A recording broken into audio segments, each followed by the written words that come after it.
Shalom, selamat sore. Selamat berjumpa kembali dalam ibadah raya pada sore hari ini. Puji nama Tuhan Bapak Ibu Saudara, sebelum kita masuk dalam renungan firman Tuhan, mari kita bersama-sama berdoa untuk firman Tuhan. Bapa kami dalam sorga, terima kasih Tuhan kesempatan sore hari ini. Kami dapat kembali bersama-sama berkumpul melalui siaran online ini. Dan kami bersyukur Tuhan karena Tuhan sampai detik ini tetap menyertai setiap kami dengan sempurna. Terima kasih Bapa di dalam sorga. Sebelum kami masuk di dalam renungan firman Tuhan pada sore hari ini, kiranya Tuhan memberkati setiap kami. Melalui firman-Mu, Engkau kuatkan setiap kami. Engkau memberikan kami pengertian-pengertian kehendak Tuhan di dalam kehidupan kami, sehingga kami dapat melakukan kehendak Tuhan sesuai dengan firman-Mu Tuhan. Terima kasih Bapa di dalam sorga, kudus dan disucikan setiap kami, sehingga setiap kami layak untuk menjadi tempat taburan firman-Mu, dan setiap kami akan menjadi pelaku-pelaku firman-Mu oleh karena firman-Mu itu hidup di dalam kehidupan kami. Terima kasih Tuhan, kami siap menerima firman-Mu pada sore hari ini. Di dalam nama Tuhan Yesus Kristus kami berdoa. Haleluya. Amin. Bapak Ibu Saudara, tanpa terasa kita sudah memasuki minggu kedua dari tahun 2021. Dan setiap kita percaya bahwa selama ini ya, tahun 2020 kita sudah lewati bersama-sama dengan segala pahit, getir, manis, dan ya banyak kenangan-kenangan yang indah. Tetapi kita memasuki tahun 2021, kita tidak tahu apa yang terjadi di depan. Ya, pada hari Sabtu kemarin kita melihat ada satu peristiwa yang sangat mengerikan terjadi. Ya, pesawat terbang dari Jakarta akan ke Pontianak, tiba-tiba hilang dari pantauan radar, ya. Lalu kemudian berita itu kemana-mana dan ternyata pesawat itu jatuh di Kepulauan Seribu. Sampai saat ini kita tidak tahu bagaimana apa yang terjadi. Tapi yang jelas bahwa kita melihat bahwa ada kematian di sana. Dan kita sebagai orang percaya, kita juga tahu bahwa siapapun kita juga akan mengalami hal yang sama. Tetapi kita tidak tahu apa yang terjadi di tahun 2021. Ya, apakah sudah waktu kita? Ya, kita semua antri ya, Bapak Ibu Saudara. Tapi satu hal yang kita percaya, kalau kita berkenan di hadapan Tuhan, apapun yang terjadi, kita siap sedia. Ya, judul firman Tuhan pada sore hari ini, hidup berkenan kepada Tuhan. Ya, Bapak Ibu Saudara, pada umumnya, ya, kita melihat ada banyak orang-orang percaya di masa-masa muda mereka itu begitu bersemangat, begitu getol melayani Tuhan, ya, katakan kalau aliran kita katanya berapi-api, ya, api Pantekosta, ya, berapi-api melayani Tuhan pada usia muda. Tapi kemudian pada usia-usia tertentu, justru di usia-usia yang seharusnya ya dikatakan usia emas atau golden age, itu seharusnya orang-orang itu ya mereka hidupnya semakin berkenan di hadapan Tuhan. Ya, karena kita tahu bahwa hidup kita adalah hidup yang sementara di dunia ini, sedangkan hidup kita yang abadi yang kita rindukan adalah kita hidup bersama-sama Yesus di sorga. Karena kita tidak menganut ajaran atau iman kita tidak kepada hidup yang akan terus berputar, ya, reinkarnasi lagi, ya, reinkarnasi lagi. Kita mati lalu hidup kembali, ya. Kalau kita baik-baik katanya kita bisa jadi manusia lagi tuh. Kalau kita nggak bagus, kita bisa jadi kecoa, sudah. Bayangin seperti gitu. Kita tidak seperti itu. Kenapa? Karena manusia kita berharga di mata Tuhan. Pada waktu kita mati, kita tahu tujuan kita ke sorga. Kita tidak akan kembali lagi ke dunia ini. Lalu kemudian karena perbuatan kita, lalu kita baik, lalu kita tetap menjadi manusia. Capek, saudara. Hidup sekali aja capek, apalagi terus menerus. Nah, lebih parah lagi kalau jadi kecoa, sudah. Tikus diuber-uber, kasih makan racun tikus. Ya, bayangkan. Tetapi kita tahu bahwa sebagai orang percaya, hidup kita harus berkenan kepada Tuhan. Oleh karena itu, sepanjang hidup kita, kalau saudara ya mendapatkan kasih karunia daripada Tuhan di usia muda, bersyukur saudara. Pertahankan itu sampai usia tua, sampai masa akhir daripada kehidupan kita. Itu tujuan kita. Tapi ada juga orang-orang yang pada usia-usia tertentu, di usia-usia senja, mereka baru dipanggil oleh Tuhan untuk menerima kasih karunia daripada Tuhan. Mereka percaya kepada Tuhan Yesus, menerima keselamatan, menerima pengampunan dosa, dan janji hidup yang kekal di usia-usia senja. Ya, bagi mereka bersyukur. Itu kita tidak tahu. Tapi kita saat ini yang ada bersama-sama di saat ini, mari kita mengkoreksi diri kita sendiri. Kalau Tuhan sudah izinkan setiap kita untuk berada di bawah kasih karunia-Nya, mari kita hidup berkenan kepada Tuhan. Ya, ada banyak contoh di dalam Alkitab kita, Bapak Ibu Saudara. Orang-orang yang di masa mudanya yang begitu getol melayani Tuhan. Bahkan satu contoh seorang Musa, dia dipanggil oleh Tuhan di usia cukup muda, kemudian dia melayani. Bahkan akhirnya dia harus membawa keluar Bani Israel dari tanah perbudakan di Mesir, pergi ke tanah perjanjian di Kanaan sana, saudara. Tuhan sudah menjanjikan itu, tetapi dia membuat kesalahan yang sangat sederhana sebenarnya. Kenapa? Marah-marah dia, saudara. Suka marah-marah. Lalu akhirnya dia tidak bisa masuk ke dalam tanah perjanjian itu. Kita melihat, Kemudian Daud begitu luar biasa pada waktu muda, sangat belia, dia dapat melawan Goliat dengan gagah perkasa, hanya dengan alih-alih batu kena di sini dari Goliat, mati, saudara. Hebat, dia melayani Raja Saul, bahkan dia begitu menghormati Raja Saul, dia tidak mau membunuh. Dia luar biasa, saudara, pada waktu muda. Kemudian dia menjadi raja. Lalu apa yang terjadi? Jatuh dalam dosa, saudara. Dengan Batseba, istrinya orang. Suaminya Uria disuruh pergi berperang. Kena mati, saudara. Lalu diambil si istrinya. Lalu apa yang terjadi? Hukuman Tuhan terjadi pada dia.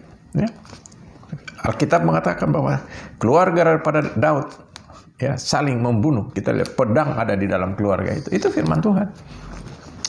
Itu contoh-contoh daripada orang yang itu. Dan salah satu contoh yang lain adalah anak daripada Raja Daud, yaitu Salomo. Raja Salomo. Pada waktu muda dia luar biasa. Kita melihat sangat terkenal, bijaksana. Saudara masih ingat bagaimana dia harus menghadapi dua orang ibu yang memperebutkan seorang anak? Dia dikatakan sangat amat bijaksana. Tetapi kemudian pada waktu usia tua, justru dia seharusnya semakin bijak, saudara. Tadi waktu muda dia bijaksana, tapi semakin tua dia nggak bijak, saudara. Tambah gak karu-karuan, nafsunya besar, kawin sana kawin sini, saudara. Dia pada waktu muda dia luar biasa, dia mendirikan bait Allah, itu ada dalam 1 Raja-Raja 6 ayat 11 dan 13. Bahkan dikatakan dia sangat pandai dan penuh hikmat dalam 1 Raja-Raja 4 ayat 29, Amsal 30 ayat 24 sampai 31. Bahkan dikatakan Raja Sulaiman atau Raja Salomo ini sangat kaya dalam 1 Raja-Raja 10 ayat 1 sampai 13. Bapak Ibu bisa catat dan baca semua cerita ini. Seorang Raja Salomo yang begitu diberkati, begitu dipakai oleh Tuhan dengan luar biasa pada waktu mudanya. Tetapi akhirnya pada waktu tua, karena dia doyan kawin, saudara. Dia kawin dengan wanita-wanita asing. Dan itu Allah tidak berkenan, saudara. Tapi dia justru lakukan. Dan apa yang terjadi? Wanita-wanita asing itu yang dari penyembah-penyembah berhala, bangsa-bangsa penyembah berhala. Akhirnya Salomo pada masa tuanya dia katut istrinya. Jadi penyembah berhala. Ini sangat mengerikan, saudara. Saudara bisa baca dalam 1 Raja-Raja 11 ayat 1-4 sampai dengan 4. Jadi kita harus ingat, Bapak Ibu Saudara, setiap kita, khususnya anak muda atau siapa saja, pada waktu kita dipanggil, kita benar-benar harus hidup terus berkenan kepada Tuhan. Kita harus hati-hati di dalam hidup ini. Begitu juga khususnya anak-anak muda. Saya melihat di dalam pengalaman saya ada banyak anak muda. Sejak muda mereka melayani Tuhan dengan sungguh-sungguh. Dan sampai mereka memasuki usia yang sudah cukup matang, mereka tetap setia kepada Tuhan. Bahkan tetap ngotot melayani Tuhan. Bapak Ibu Saudara, kita melihat ada banyak contoh. Bahkan hamba-hamba Tuhan, kita melihat pada waktu muda mereka luar biasa dipakai oleh Tuhan. Tetapi pada saat-saat mereka sudah masuk ke dalam usia-usia yang kita bilang udah matang, saudara, tapi justru mereka jatuh dalam dosa. Ada banyak contoh, saudara. Banyak contoh. Banyak sekali contoh. Kita bukan mengada-ada, tapi itu kenyataan. Ya, ada orang bilang katanya, tidak boleh kita istilahnya menceritakan aib daripada pendeta-pendeta. Nanti itu tidak baik. Nah, kalau kita tidak boleh cerita aib dari pendeta-pendeta itu, kenapa cerita aibnya si Daud, ya, aibnya Salomo, kan sama aja, saudara. Ya, pendeta-pendeta yang ada sekarang tidak lebih hebat, jauh mereka, ya. Sehebat-hebatnya apapun pendeta zaman sekarang dengan Daud dan Salomo, bahkan Nabi Musa sendiri. Ya, nah, ini berbicara tentang kesetiaan sampai pada akhirnya. Ya, nah kita melihat Bapak Ibu Saudara, ada banyak justru hamba-hamba Tuhan. Nah, mereka jatuh di usia senja, dan kita melihat, ya, istilah dunia itu makin tua keladi, makin tua makin jadi. Ya, kita harus hati-hati dalam hal ini. Ya, kenapa? Karena memang dunia ini sangat mengerikan. Bapak Ibu Saudara, itu adalah contoh-contoh orang yang gagal di dalam kehidupan mereka di masa tuanya. Mengapa mereka tidak berkenan kepada Allah di dalam kehidupan mereka sampai pada titik yang terakhir. Tapi Bapak Ibu Saudara, pada sore hari ini kita mempunyai satu contoh yang luar biasa. Seorang pemuda pada waktu muda, dia benar-benar melayani Tuhan, bekerja untuk Tuhan, ya. Bekerja sesuai apa yang dia dipanggil. Kemudian dia sampai tua, dia tetap mempertahankan itu, dan inilah yang harus menjadi contoh dan teladan bagi setiap kita. Ya, kalau tadi contoh-contoh yang negatif, kita sekarang mempunyai contoh yang positif. Seorang yang sangat luar biasa sejak muda, dia dipakai untuk melayani, ya, melayani Tuhan, melayani tuannya. Tetapi kemudian dia akhirnya dipakai oleh Tuhan untuk membawa umat Israel masuk ke tanah Kanaan. Dia adalah Yosua. Ya, tentu kita tahu cerita itu, tetapi ini sekedar mengingatkan kembali. Kenapa? Karena kita perlu teladan-teladan yang baik di dalam kehidupan kita, agar kita dapat melakukan kehendak Tuhan di dalam kehidupan kita sesuai teladan daripada tokoh Alkitab yang sudah terbukti, Bapak Ibu Saudara. Ya, kenapa? Karena terkadang kalau kita lihat, kita begitu terkagum-kagum terhadap seseorang di dunia ini, bahkan pendeta sekalipun, kita begitu luar biasa, dan kita melihat ada banyak, ya, saudara, pendeta-pendeta yang tadi yang saya bilang, justru di masa tuanya mereka jatuh di dalam dosa persinahan yang paling parah, saudara. Dan itu kita melihat bagaimana seseorang yang sangat diidolakan, tetapi justru di masa tua mereka jatuh, saudara. Tapi kalau kita melihat seorang Yosua di masa muda, dia begitu luar biasa. Dia benar-benar setia melayani Musa, melayani Tuhan untuk melayani umat Israel keluar dari Mesir. Dan dia melayani, lalu kita melihat bagaimana Tuhan memakai dia. Ya, kita akan baca dua ayat firman Tuhan dari Yosua, 1 ayat 7 sampai 8. Ya, inilah firman Tuhan. Hanya kuatkan dan teguhkanlah hatimu dengan sungguh-sungguh.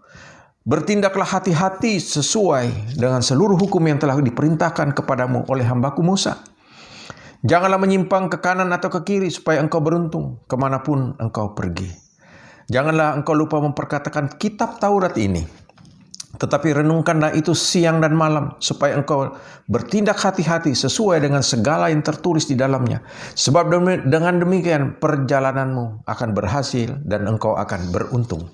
Luar biasa, Bapak Ibu Saudara. Ini pesan daripada Allah sendiri kepada Yosua pada saat dia diberikan tugas untuk melanjutkan tugas daripada Musa untuk membawa umat Israel masuk ke dalam tanah Kanaan. Nah, kita melihat di situ. Tuhan katakan yang pertama kali, kuatkan dan teguhkan hatimu. Ya, kuatkan dan teguhkanlah hatimu. Itu berarti kita harus mempunyai iman yang teguh kepada Tuhan. Ya, artinya apa, saudara? Kita harus percaya sepenuhnya kepada Tuhan. Pesan daripada Allah kepada Yosua pada waktu itu, sebelum dia memimpin, karena Tuhan tahu dia memang sudah setia melayani Musa, melayani Tuhan, membawa umat Israel masuk ke dalam tanah perjanjian. Tetapi di saat-saat terakhir, ya, di last minute, di mana mereka sesaat lagi akan masuk di dalam tanah perjanjian, Musa harus meninggalkan umatnya. Ya, Musa mati.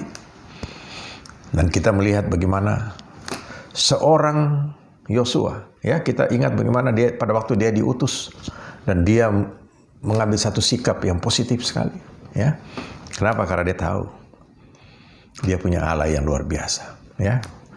Dia beriman, imannya sangat teguh kepada Allah, ya. Tuhan inginkan setiap kita di dalam perjalanan hidup kita ini, kita mempunyai iman yang teguh, ya, supaya kita benar-benar, ya, tidak tergoyahkan dengan apapun yang terjadi di dunia ini. Ya, Bapak Ibu Saudara, saat ini begitu banyak tantangan, begitu banyak godaan di dunia ini, ya. Apalagi masa-masa pandemi ini, kita betul-betul menjadi bimbang. Apakah benar-benar Tuhan itu ada? Iya. Ada yang begitu positif, ada yang begitu juga negatif sekali menghadapi semua ini. Ya, ada yang terlalu positif, ya, sampai pandemi ini, virus corona diusir-usir, saudara. Ya, memang tidak ada salahnya kita beriman kepada Tuhan.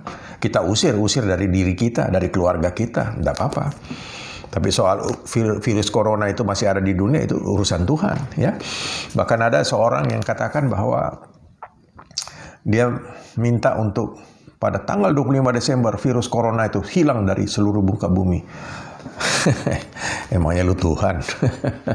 Ya, iya saudara. Ya, tujuannya sih baik sebenarnya, tapi maksudnya begini, seakan-akan dia bilang gitu. Ini loh, saya hamba Tuhan yang luar biasa. Ya, saya minta sama Tuhan, Tuhan tanggal 25 Desember hapuskan, ya, virus corona dari seluruh dunia ini, supaya seluruh dunia ini tahu bahwa Engkau adalah Tuhan. Pada tanggal 25 Desember Engkau datang, itu karepmu. Ya saudara, kita tidak perlu seperti itu. Yang penting kita harus mempunyai iman yang teguh. Kita percaya kalau Tuhan izinkan virus corona ini ada di dalam kehidupan kita, di dalam dunia ini, kita hadapi saja bersama-sama dengan Tuhan. Itu aja kan. Kita mempunyai kekuatan daripada Tuhan, perlindungan daripada Tuhan, pertolongan daripada Tuhan, ya. Kemudian yang kedua, Bapak Ibu Saudara, di situ dikatakan bahwa bertindaklah hati-hati sesuai perintah daripada Tuhan, ya. Bertindak hati-hati sesuai dengan perintah Tuhan itu adalah kita harus respect terhadap Tuhan di dalam kehidupan kita.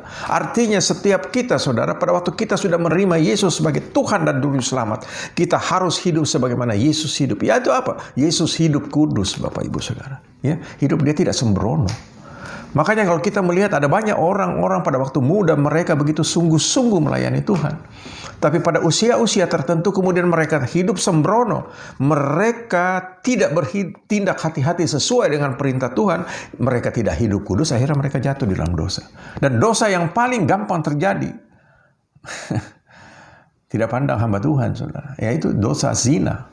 Ya, iblis menawarkan yang begitu manis, saudara. Ya, kita sangat mengerikan lihat keadaan dunia ini. Ya, baru-baru ini sedang lagi viral, lagi heboh-hebohnya, saudara. Ya, seorang artis Kristen lagi, saudara. Ya, bikin video syur katanya. Ya, nggak ngaku pertama kali, akhirnya ngaku, saudara. Iya, saya bikin itu tahun 2017 dalam keadaan mabuk, saudara. Nah itu tadi. Orang yang tidak berhati-hati di dalam kehidupannya, tidak sesuai dengan perintah Tuhan. Kalau dia hidup sesuai dengan perintah Tuhan, yaitu dia hidup kudus, tidak sembrono, dia tidak akan lakukan rekaman video syur itu. Berselingkuh dengan dari suaminya di saat dia sedang bersuami, saudara. Ini salah satu contoh, ya, Bapak Ibu Saudara. Kita harus hati-hati dalam hidup ini. Kita harus bertindak hati-hati di dalam hidup ini, ya.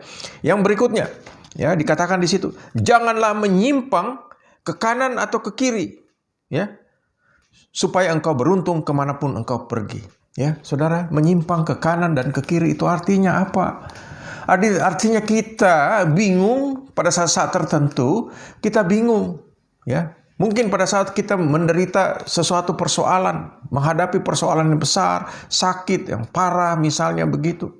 Lalu kita mulai menyimpang ke kanan dan ke kiri. Apa maksudnya? Ini pada waktu kita sakit, kemudian kita sudah berobat, ya, ke dokter, minum obat dan sebagainya, berdoa kepada Tuhan tentunya yang terutama, ya, minta pertolongan dari Tuhan. Tapi ternyata penyakit kita masih ada dan mungkin tambah parah, sudah. Lalu mulai ada yang menawarkan, udah pergi aja sana. Wah, kamu cuma minum air sembuh kamu, ya. Saudara, ini salah satu contoh yang sederhana yang sering terjadi di dalam kehidupan manusia.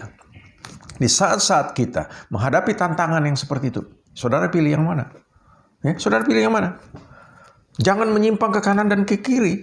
Ya, itu kan menyimpang ke kanan dan ke kiri. Karena itu apa? Tujuan kita adalah lurus kepada Tuhan.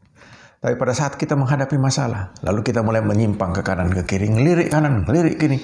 Ada peluang apa nih?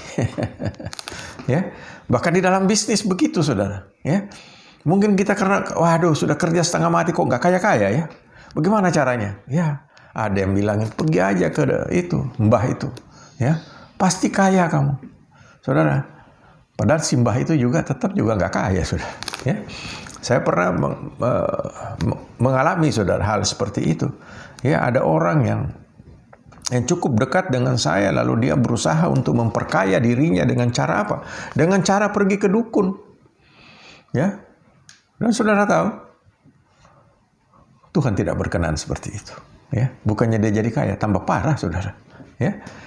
Tapi kalau kita tidak menyimpang ke kanan atau ke kiri, di sini yang dikatakan, ya, supaya engkau beruntung kemanapun engkau pergi. Ya, di saat saudara pergi kemana saja, saudara akan beruntung.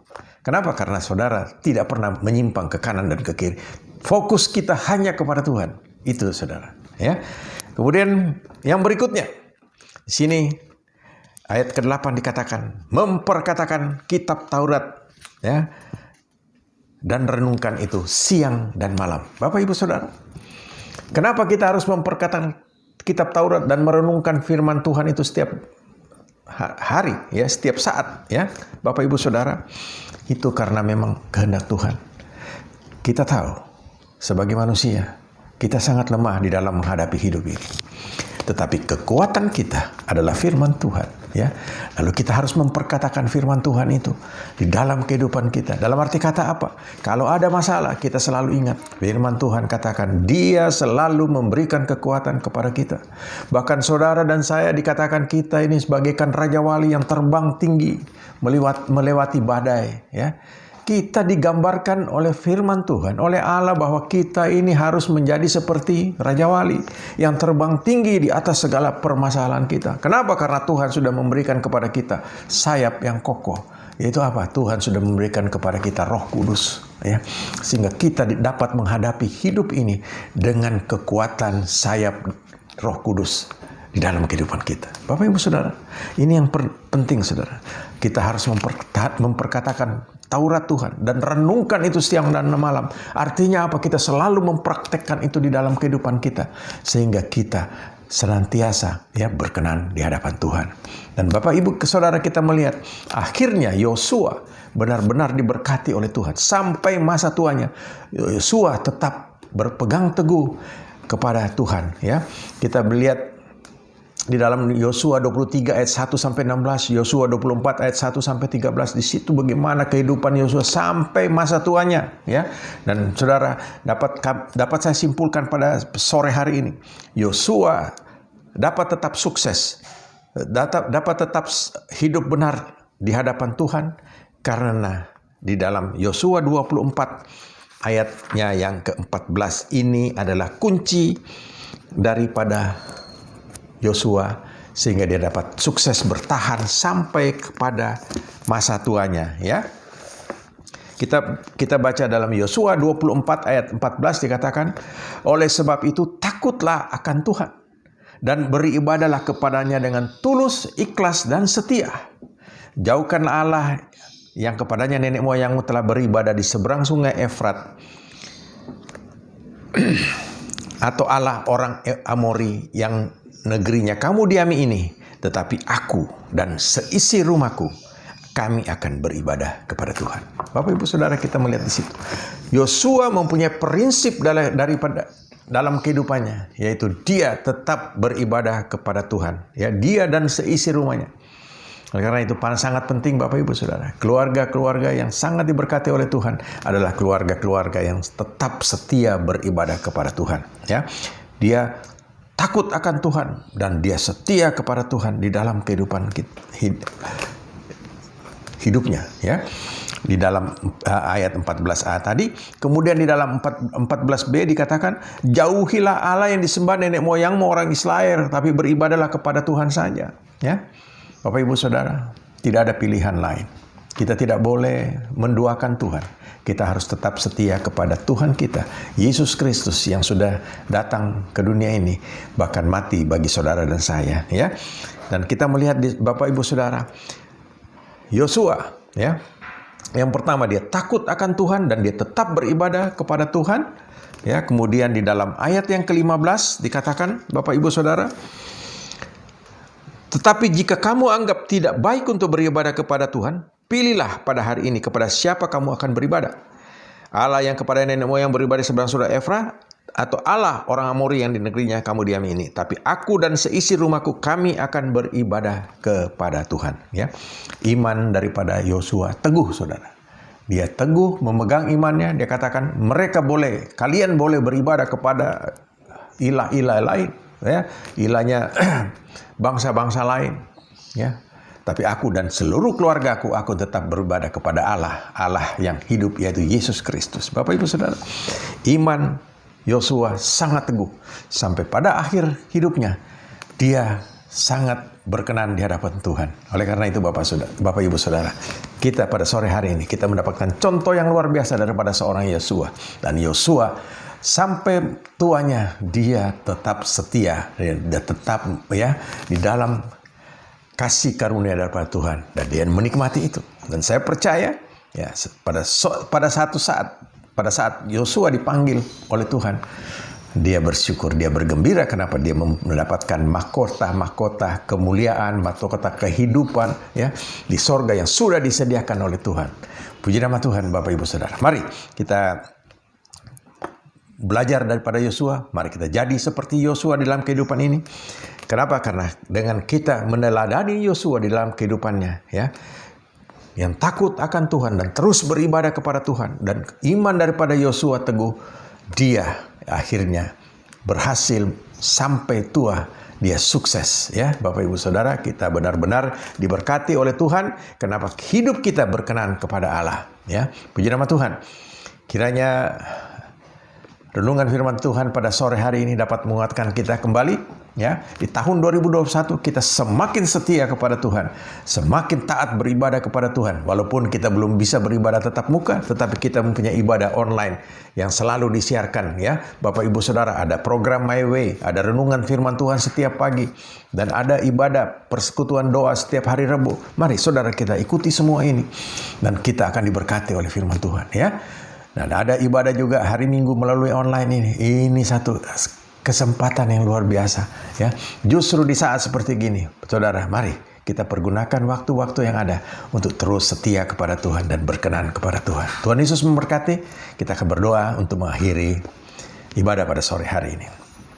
Terima kasih Tuhan untuk kesempatan sore hari ini. Tuhan sudah memberikan pengertian bahwa hidup kami harus berkenan kepadamu pada saat kami muda, bahkan sampai masa tua. Jangan kami hanya berhasil pada masa-masa muda kami, tapi pada masa tua kami gagal, ya. Tuhan, Engkau sudah memberikan contoh-contoh bagaimana Musa, bagaimana Daud, bagaimana Salomo. Tetapi melalui Yosua, Tuhan, Engkau mengingatkan kepada kami, sejak muda Yosua benar-benar hidup berkenan di hadapan Tuhan, bahkan sampai masa tuanya. Dia dan seisi rumahnya dengan seluruh keluarganya tetap setia kepada Tuhan, tetap beribadah kepada Tuhan, dan tetap Tuhan berkati mereka. Ya, terima kasih Tuhan, firman-Mu sangat menguatkan kami pada sore hari ini. Dan kiranya Tuhan juga akan memberkati setiap jemaat yang sudah saat ini sudah mendengarkan firman-Mu. Berkati mereka Tuhan, apapun yang mereka kerjakan, Tuhan buat berhasil. Terima kasih Bapa di dalam sorga. Akhir daripada ibadah pada sore hari ini, kiranya Tuhan memberkati semua keluarga daripada sidang jemaat.